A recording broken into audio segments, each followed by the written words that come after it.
Kinds of torts. There are two kinds of torts. Torts, actionable per se. The defendant is held liable merely because he does a particular act, even though the plaintiff has suffered not the slightest harm. The act of trespassing on another's land is actionable even though the plaintiff has suffered not the slightest harm. Torts which are actionable only on proof of actual damage. The defendant is held liable only if in consequence of his act, damage is inflicted on the plaintiff. Thus, slander is in most cases not actionable without proof of special damage. Constituent elements of tort. 3 ingredients of a tort. 1. A wrongful act by the defendant. Wrongful act invades 3 private rights of the plaintiff. I. Good reputation. 2. Property. 3. His right of bodily safety and freedom. Intention.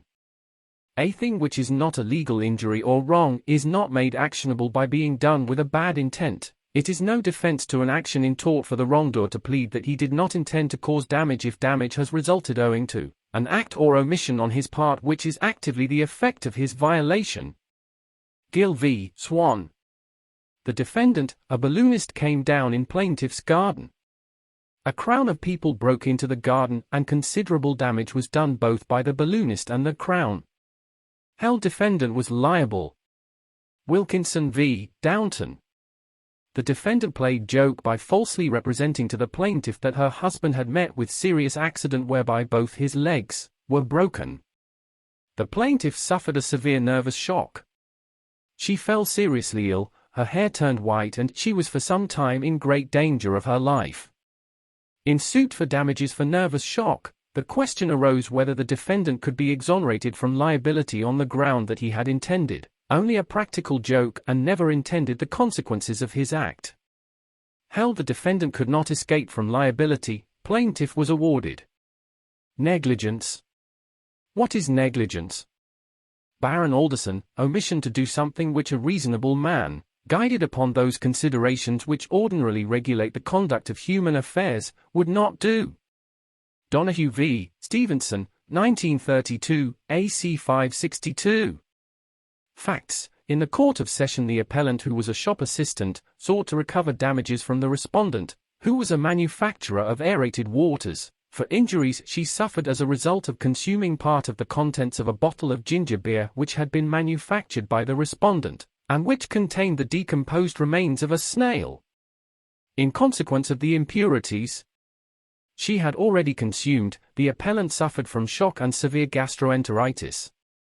The appellant averred that the ginger beer was manufactured by respondent sold as a drink.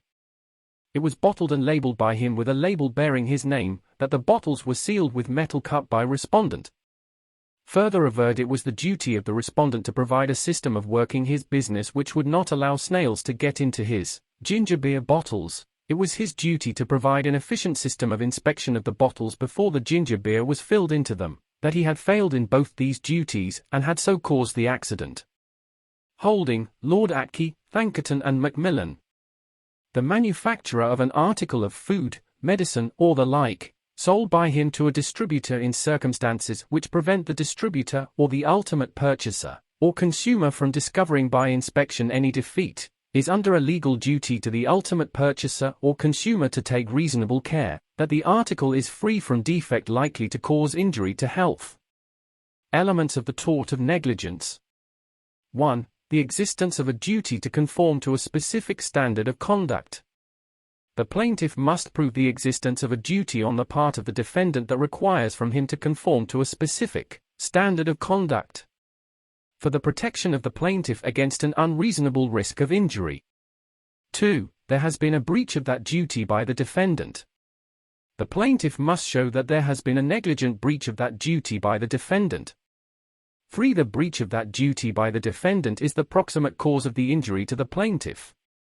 The plaintiff must show that the breach of duty by the defendant was the actual and proximate cause of the plaintiff's injury.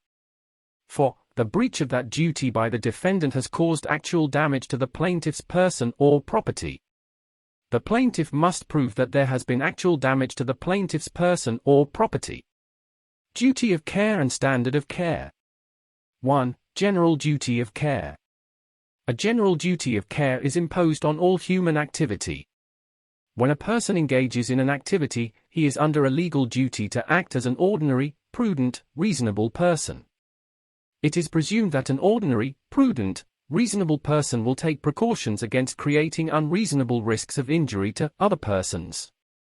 If the defendant's conduct creates an unreasonable risk of injury to persons in the position of the plaintiff, the general duty of care extends from the defendant to the plaintiff. No duty is imposed on a person to take precautions against events that cannot reasonably be foreseen. 2. To whom is the duty of care owed?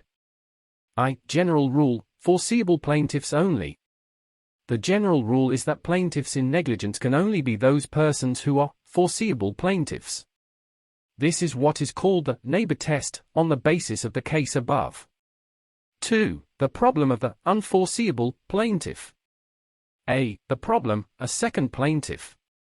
The unforeseeable plaintiff problem arises when defendant breaches a duty to one plaintiff, and also causes injury thereby to a second plaintiff to whom a foreseeable risk of injury might have or might not have been created at the time of the original negligent act. 3. Plaintiffs in specific situations. A person who rescues another. A rescuer is a foreseeable plaintiff as long as the rescue is not reckless. B. Prenatal injuries. Prenatal injuries are actionable, that is, a duty of care is owed toward a fetus. The fetus must have been viable at the time of injury. This is a case of negligence and is distinguished from unlawful causing miscarriage or iscat hamil. C. Intended beneficiaries of economic transactions. A third party for whose economic benefit a legal or business transaction is made, beneficiary of will, is owed a duty of care. 3. What is the applicable standard of care? The basic standard of the reasonable man. The conduct of the defendant is measured against the standard used for the reasonable, ordinary, prudent person. Physical characteristic of the reasonable man are the same as those of the defendant. If the defendant has handicaps, he is expected to know of his physical handicaps and is under a duty to exercise the care of a person with such knowledge. B. The reasonable man is a man with average mental ability. Defendant must act as would a person with average mental ability. Unlike rule to physical characteristic, having low IQ is no excuse. C. The reasonable man has the same knowledge as average member of community, but superior knowledge counts. Defendant is deemed to have knowledge of things known by the average member of the community, example, knowing that fire is hot.